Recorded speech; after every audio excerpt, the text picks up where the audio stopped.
प्रश्नावली 3.2 के तीसरा प्रश्न देखो। तीसरा प्रश्न में है निम्नलिखित फलनों का परास ज्ञात कीजिए। इसमें पहला प्रश्न क्या दिया हुआ है, तो देखो पहला प्रश्न में क्या दिया है। पहला जो प्रश्न है वो है एफ एक्स दिया है और एफ एक्स का मान जो है वो 4 - 3 10 एक्स इस तरह से दिया हुआ है। और एक्स के जगह पे हम क्या रख सकते हैं, तो यहाँ पे -π/4 दिया है। इससे बड़ा बराबर एक्स और इससे बड़ा बराबर π/4 इस तरह से दिया हुआ है। ठीक है, ये प्रश्न है। अब यहाँ पे जो 10 दिया है ना 10x, इसको लेकर हल करेंगे। तो 10 में x की जगह में तो ये सभी मान रहेगा अपने अपने जगह में। तो मैं क्या करूँगा, ये जो आपको पूरा दिखाई दे रहा है ना, इसमें सिर्फ 10 बस का मैं गुणा कर दूंगा। इसमें ठीक है, -π/4 x और π/4 बस इसमें बस क्या करूँगा 10 का गुणा कर दूंगा। तो 10 का गुणा कर दो, तो यहाँ पे 10 और ये क्या है -π/4 है ना। तो इसको आपको लिखना है इस तरह से, क्योंकि मैंने क्या कहा है 10 का गुणा, तो 10 का मैं सिर्फ गुणा कर रहा हूँ। और यहाँ भी 10 का गुणा होगा, तो ये 10 और ये x हो गया। फिर यहाँ पे फिर देखो π/4, तो यहाँ भी 10 π/4 इस तरह से हो जाएगा। आप लोगों को पता होगा कि पाई का मान कितना होता है 180 अंश, और नीचे में क्या है 4, इसको भाग दे दो। तो भाग देने पर 4 चौक 16 और 4 पंचे 20, 45 अंश आ गया। तो इसका जो मान है कितना आया, π/4 का मान 10 में अगर देखा जाए, चलो अभी मैं आपको बताता हूँ, पहले यहाँ पे लिख लेते हैं -45 अंश।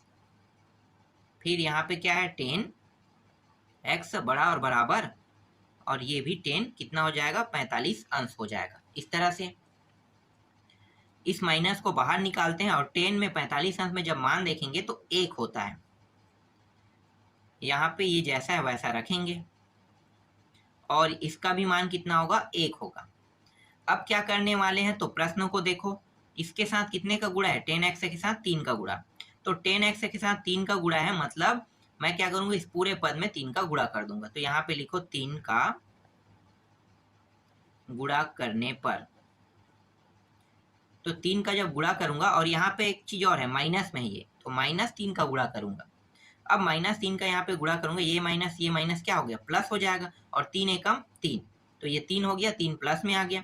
तो जैसे ही ये प्लस में आया, ये जो एलिमेंट है ना, ये जो लेस देन है ग्रेटर देन, ठीक है, ये यहाँ पे लेस देन लगा है, तो ये जो लेस देन का निशान है वो क्या हो जाएगा पलट जाएगा। पलटेगा क्यों, क्योंकि ये जो 3 माइनस में था अब प्लस में आ गया। तो 10x जो है वो प्लस वाले चिन्ह से छोटा है, इसलिए ये जो 3 है ये बड़ा हो गया किससे 10x से, और यहाँ भी गुणा होगा, तो यहाँ पे -3 10x हो जाएगा, और यहाँ भी निशान पलट जाएगा और ये इसमें आ जाएगा माइनस में आ जाएगा। तो देखो पूरा बदलाव हो गया ना, ये छोटा था तो ये सभी मान क्या थे इससे बड़ा ये था, लेकिन जैसे ये प्लस में आया तो ये बड़ा हो गया, फिर इससे छोटा, फिर ये इससे छोटा हो गया। एक चीज मैं आपको बताना चाहूंगा, ये ग्रेटर देन है और ये लेस देन है, ठीक है, बड़ा छोटा के रूप में जानते हो आप लोग। ये दोनों निशान अलग नहीं है, दोनों का मतलब एक ही है, बस इसे पलटा जाता है। तो हम बोलते अलग है कि एक को लेस देन बोल देते हैं, एक को ग्रेटर देन, लेकिन इसका अर्थ एक ही होता है। क्यों, मैं आपको बताता हूँ कैसे होता है। ये जिस साइड मुंह खुला रहता है ना वो मान बड़ा होता है। देखो यहाँ पे मुंह किधर खुला हुआ है 3 के साइड, तो 3 बड़ा है, और पीछे कौन है ये, तो ये 3 से क्या है छोटा है, ठीक है, इस 3 से ये वाला जो मान है ये पूरा छोटा है। अब देखो यहाँ पे फिर ये मुंह खुला हुआ है यहाँ पे, तो ये मान बड़ा है और ये छोटा है। अब देखो यहाँ पे जैसी प्रक्रिया उल्टा होता है, यहाँ पे निशान जो है चेंज होता है, तो भी देखो ये प्लस वाला बड़ा है, जो मुंह खुला है वो बड़ा है, इससे छोटा इसके पीछे वाला होता है। अब इन दोनों को देखो तो ये बड़ा है क्योंकि ये मुंह इसका खुला हुआ है और इधर बंद है, इसलिए ये छोटा है। तो ये जो एलिमेंट है अलग एलिमेंट नहीं है, एलिमेंट दोनों जो है ना एक ही है, बस जिधर इसका मुंह खुला होता है उस साइड को हम क्या कहते हैं बड़ा मानते हैं। समझ में आ गया, बस यही अंतर है इसमें। चलो आगे देखो। अब देखो यहाँ पे क्या लगा है 4, ठीक है 4 है, तो मुझे यहाँ पे क्या करना है 4 यहाँ भी लेना है। तो 4 जब मैं लूंगा तो यहाँ पे 4 को क्या करोगे 4 को जोड़ दोगे, ठीक है, ये प्लस में है तो प्लस में, तो ये वाला जो मान है ये प्लस में आ जाएगा 4, ठीक है, 1 सेकंड, यहाँ पे नीचे में करते हैं प्रक्रिया को।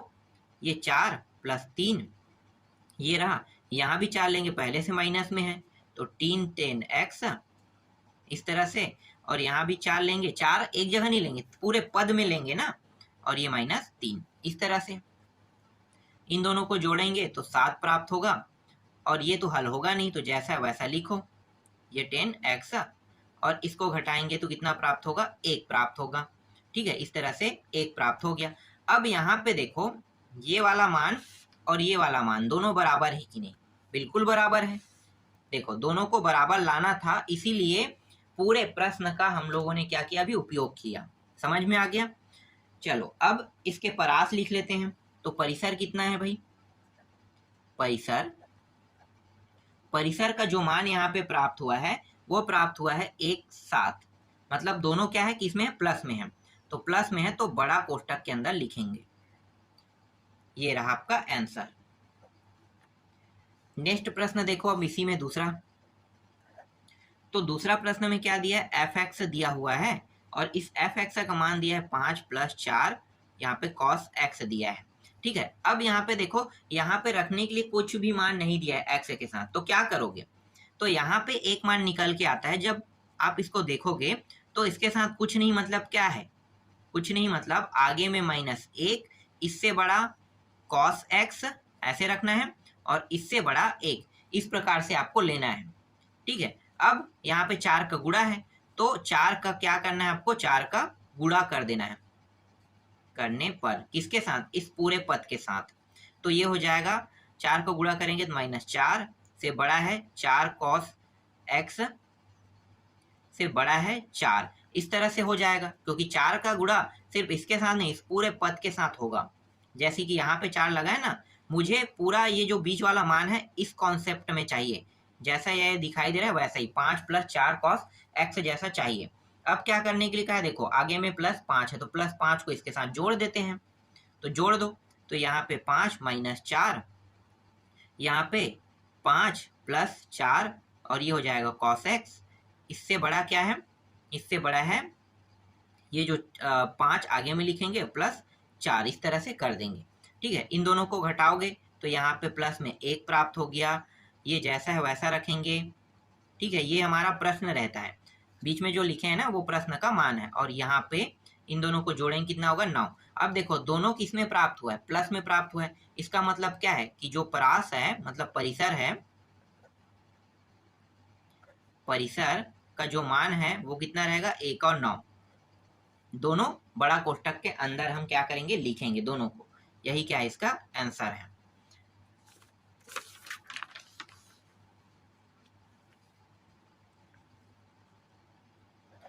तीसरा प्रश्न क्या दिया है, तीसरा प्रश्न में दिया है f(x) = 1 1 - sin x, इस तरह से दिया हुआ है। अब इसको हल करो, तो इसको लेकर हल करेंगे, और आगे में 3 है, मैं भूल गया था यहाँ पे। ठीक है, 3 लगा देना है, इसको लेकर हल करो, तो इसके लिए भी हम सेम वही मान रखेंगे, इस तरह से 1। यहाँ पे देखो क्या है, -3 है, तो -3 का गुणा कर दो, गुणा करने पर इस पूरे पद में गुणा होगा ना, तो ये माइनस और माइनस प्लस हो गया, और 3 एकम 3, तो यहाँ पे 3 आ गया, और ये जो निशान है वो क्या हो जाता है, मैंने बताया था कि चेंज हो जाता है। क्यों? क्योंकि ये माइनस में था, प्लस में आ गया, तो यहाँ पे यही सबसे बड़ा हो रहा है ना, इसलिए चेंज हो गया इस तरह से। फिर साइन में भी करेंगे तो -3 यहाँ भी आ गया, और ये साइन x हो गया, फिर निशान इधर आ जाएगा, और ये 1 और माइनस गुणा होकर -3 हो जाएगा, इस तरह से। अब आगे में देखो क्या लगा है, 1 लगा है, तो एक हम एक सभी में लगा देते हैं, 3, और ये यहाँ पे 1 सेकंड क्या था, 1 है ना, तो पहले इसको 1 लिखो, 1 - 3 साइन x, इस तरह से देखो नीचे वाला फॉर्म प्राप्त हो गया, और यहाँ भी 1 - 3 इस तरह से करेंगे, तो ये दोनों जुड़ के 4 हो गया, और यहाँ पे 1 - 3 साइन x, और ये दोनों घट के क्या हो जाएगा, मतलब प्लस और माइनस घट के -2 प्राप्त हो जाएगा। ठीक है, अब एक फॉर्म और बचा है, कौन सा फॉर्म, यहाँ पे देखो अपान में लिखना है सभी मानों को, किसमें लिखना है, अपान में, मतलब ऊपर में क्या करना है, 1 रखना है, तो सभी में 1 करेंगे, तो ये 1/4 हो जाएगा इस तरह से, ठीक है। और यहाँ पे 1 और ये मान किस में आ जाएगा, नीचे में आ जाएगा।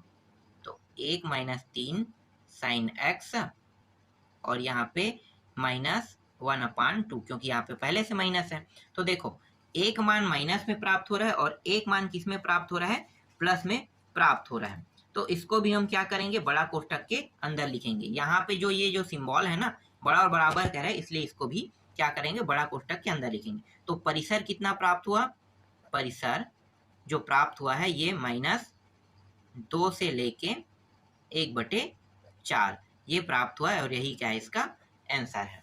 समझ में आ गया। तो इस तरह से प्रश्नावली 3.2 पूरा कंप्लीट हो गया।